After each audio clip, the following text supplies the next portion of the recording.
জন্য কতটা আনন্দ হয়েছে, স্বাভাবিক ব্যাপার। দেখো নাচানাচি শুরু করে দিয়েছে, বাবাকে ডাকছে বাবা আয় বলে। তো বাড়ির পরিবেশটাই পুরো অন্যরকম হয়ে যায়। আর আমার হাজব্যান্ডের মুখটা দেখে আমারও খুব ভালো লাগছিল।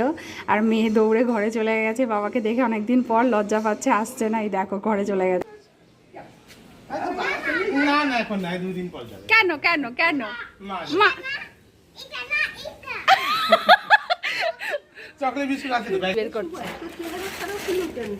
অপারেশনে টিয়ারা এটা কি এনেছে? মিষ্টি। মিষ্টি, সোনা মিষ্টি খেতে ভালোবাসে, বাবা মিষ্টি নিয়ে এসছে। আর কি এনেছে? ও বাবা, চকলেট বিস্কুট এনেছে। নাও নাও নাও। এখন আমি ঝটপট করে পরোটাগুলো বেলে নিচ্ছি, কারণ বরের আবদার হয়েছে আজকে পরোটার তরকারি খাবে। আর তরকারি তোমার আগেই হয়ে গেছে। সকালের টিফিন একদম রেডি। গরম গরম পরোটা, ঝাল ঝাল তরকারি আর সাথে মিষ্টি। কোথায় গো, আসো, তোমার টিফিন রেডি। এবার টিফিন করার পালা। হাজব্যান্ডকে টিফিন করতে দিয়ে দিয়েছি, ও টিফিন করছে। এবার আমি টিফিন করব, কারণ অনেক দিন পর দুজনে একসাথে বসে টিফিন করব, আনন্দটা অন্য রকমের।